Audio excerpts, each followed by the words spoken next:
I'm back with a new story, She Fell for a Math Genius Part 1. The Central Library of Northridge University was usually quiet at 8 p.m., except for the quiet scratching of pens and the hum of fluorescent lights. Maya, a second-year economics student, sat staring at a portable whiteboard in a secluded corner of the third floor. For 3 days, one advanced calculus problem had been ruining her life.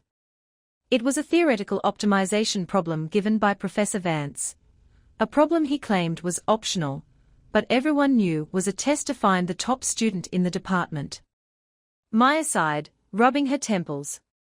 Her notebook was full of crossed-out equations and dead ends. "Need a break, or my head is going to explode," she whispered to herself. She left her coffee cup, grabbed her phone, and walked down to the vending machines on the ground floor.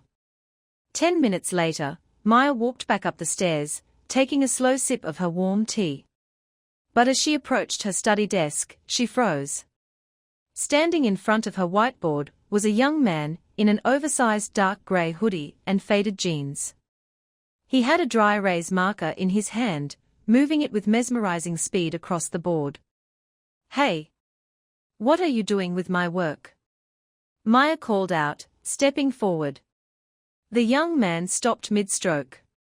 He turned around slowly. He had messy brown hair, calm dark eyes, and a completely relaxed posture, as if he had all the time in the world. "Your third step was wrong," he said softly, his voice low and steady. "You assumed x was bounded by 0, but under these boundary conditions, it approaches infinity. That's why your entire proof collapsed on page 2. Maya blinked, stunned. She looked at the board, where her chaotic mess of numbers used to be. There was now a clean, breathtakingly elegant solution. It took up less than half the space she had used, solving in 5 simple lines what she had spent 72 hours trying to figure out. Who are you?" Maya asked, looking back at him. "Are you a teaching assistant for Vance?" The boy capped the marker and placed it neatly on the desk tray. "No. I don't go here." "You don't go here?"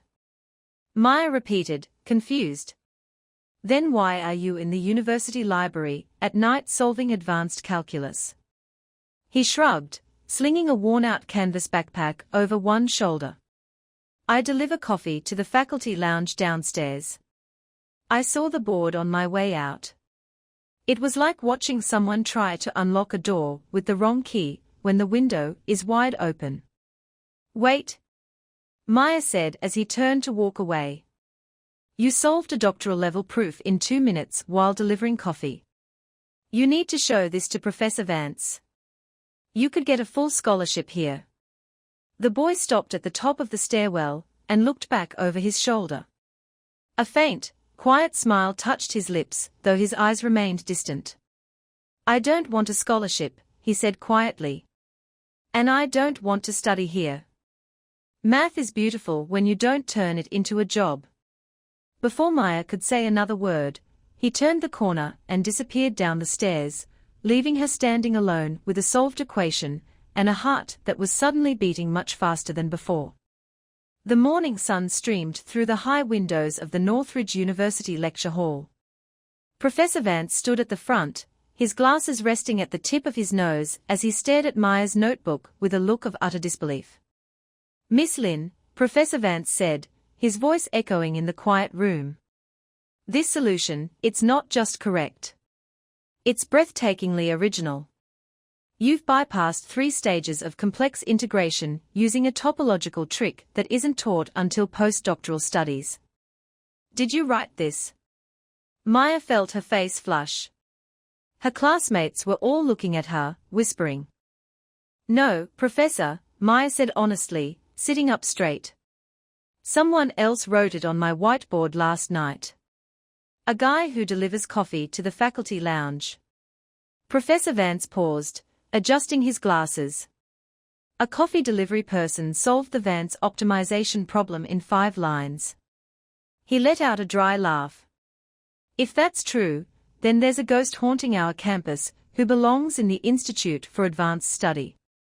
For the rest of the day, Maya couldn't focus on her lectures. The image of the boy in the oversized grey hoodie stayed burned in her mind. His calm eyes, his nonchalant confidence, and those words, "Math is beautiful when you don't turn it into a job." As soon as her last class ended at 4 p.m., Maya rushed down to the university cafe, the main supplier for the faculty lounge. The bell above the door jingled. Behind the counter stood a cheerful girl with dyed red hair, wiping down the espresso machine. "Welcome. What can I get for you?" she asked. "Hi," Maya said, slightly out of breath. "I'm looking for a guy who works here. Tall, messy brown hair, wears a grey hoodie. He made a delivery to the faculty lounge last night." The girl stopped wiping and looked at Maya with a smirk. "Ah? You mean Liam?" "Liam," Maya repeated, feeling the name settle in her mind. "Yes.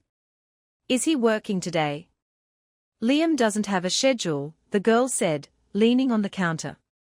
"He only works when he needs cash for rent or book repairs. He's not a regular employee, but the owner lets him take delivery shifts because he can fix the espresso machines whenever they break down without charging us." "Do you know where I can find him?" Maya asked eagerly. The girl hesitated, looking Maya up and down. "Look, girl to girl. Liam is weird. He doesn't hang out with students. He lives above an old bookstore 3 blocks off campus. But if you're going there to persuade him to join your study group, don't bother. Plenty of professors have tried to recruit him. He rejects every single one." Maya thanked her and practically sprinted out of the cafe. 10 minutes later, she stood in front of Ethelgard Books, a weathered, 2-story shop tucked between an alleyway and a bakery. The sign on the door read closed, but a faint light shone from the second-floor window. Maya knocked on the heavy wooden door. No answer. She knocked louder. Finally, the door clicked open. Standing there in a black t-shirt and smudging sweatpants was Liam. He held an old, leather-bound volume in one hand. He looked at Maya, his expression shifting from mild annoyance to quiet surprise. "You," Liam said softly. "The girl with the bounded X problem." "My name is Maya," she said, catching her breath and looking him dead in the eye. "And you left your marker cap on my desk." Liam looked at her for a long moment. Then, a genuine, rare warmth lit up his eyes, and the corner of his mouth twitched into a real smile. "I'm pretty sure I put it back on the marker," Liam said. "But come in before the rain starts. You look like you ran a marathon."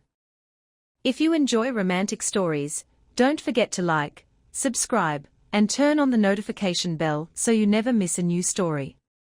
Thank you for watching.